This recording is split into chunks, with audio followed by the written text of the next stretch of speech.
Hello class 4th student.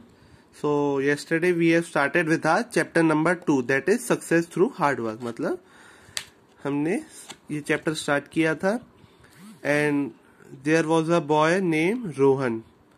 तो उसे क्या प्रॉब्लम थी? स्टैमरिंग की. And last we have completed till here. क्या हुआ था क्लास में कि मिसेस अन्नू जो मैम थी रोहन की, उन्होंने क्लास में अनाउंसमेंट किया था स्टूडेंट जिन्हें एक्सटेम्पोर कंपटीशन में पार्ट लेना है so they should raise their hand. So extempore मैंने आपको बोला था कि आपको सर्च करना है इसका मीनिंग.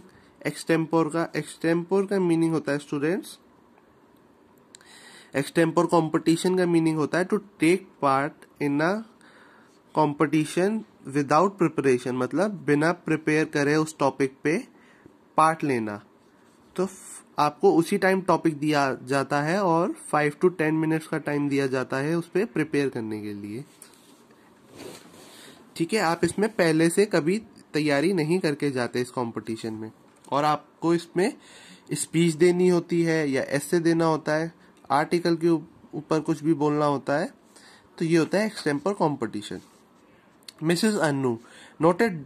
फिर क्या हुआ कि इसमें रोहन ने भी अपना हाथ उठाया था. फिर Mrs Annu noted down their names. On finding Rohan names she smiled and said good Rohan. Rohan also replied confidently thank you ma'am. तो रोहन ने भी रिप्लाई किया कि थैंक यू मैम. उन्होंने गुड रोहन इसलिए बोला था क्योंकि रोहन को बोलने में प्रॉब्लम होती थी, पर रोहन ने फिर भी अपना हाथ उठाया था और कंपटीशन में पार्ट लेने के लिए रेडी था. Rohan friends and pals encouraged him and some also give him a thumbs up sign. तो उसके फ्रेंड्स ने उसे एनकरेज किया और कुछ फ्रेंड्स ने उसे थम्स अप साइन भी दिया. They were confident that Rohan would do it. तो उन्हें कॉन्फिडेंस था कि रोहन ये कर लेगा. However some of them were sceptical. Sceptical मतलब कि वो डाउटफुल थे कि रोहन नहीं कर पाएगा. ठीक है. Mrs Annu explain the rule of the competition. Mrs Annu जो थी उन्होंने कंपटीशन का रूल बताया. You have to speak for about 3 minutes extempore on a topic given to you. तो उन्होंने ये बोला कि तुम्हें 3 minutes तक बोलना है जो भी आपको टॉपिक मिलेगा. मतलब उसी टाइम टॉपिक दिया जाता है इस कंपटीशन में एंड मोमेंट पे. Rohan listened everything carefully. Rohan ने सब कुछ केयरफुली सुना. He knew that it was an extempore competition. He was confident that he could come up with great ideas and argument at moment's notice. तो उसने कहा कि उसने सोचा कि वो ग्रेट आइडिया के साथ आ सकता है अगर उसे कोई भी टॉपिक मिल जाए. He knew that he was fast enough in gathering information and turn it into a perfect presentation. तो उसे पता था कि वो लास्ट मोमेंट में भी बहुत सारी इंफॉर्मेशन गैदर करके एक परफेक्ट प्रेजेंटेशन दे सकता है, मतलब परफेक्ट स्पीच भी दे सकता है. That evening he announced this to his parents. तो उसने अपने पेरेंट्स को ये बताया. I have given my name for the competition. His father said happily that is absolutely marvellous. ये बहुत ही अच्छी बात है. जब उसने अपने पापा को बताया कि मैंने अपना नाम कंपटीशन में दिया है, तो उसके पापा ने कहा ये बहुत अच्छी बात है, marvellous it is. His elder sister Kirti offered help to Rohan in his practice for competition. अब जो रोहन की एल्डर सिस्टर मतलब बड़ी सिस्टर थी कीर्ति, उसने रोहन को प्रैक्टिस कराई कंपटीशन के लिए कि कैसे बोलना चाहिए. That night Rohan practise with Kirti and was able to speak with hardly any stuttering.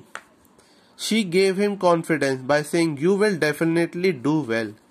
तो इसमें क्या हुआ कि रोहन ने अपनी सिस्टर के साथ एक रात पहले प्रैक्टिस करी.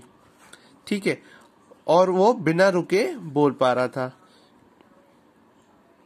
और उसकी बहन ने, बड़ी सिस्टर ने कॉन्फिडेंस दिया कि you will definitely do well, तुम बहुत अच्छा करोगे.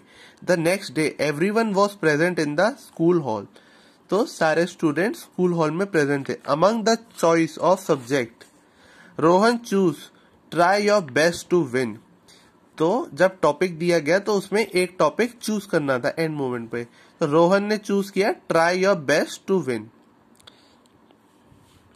तो रोहन ने ये टॉपिक चूज किया। As Rohan began his speech he stammered a little bit.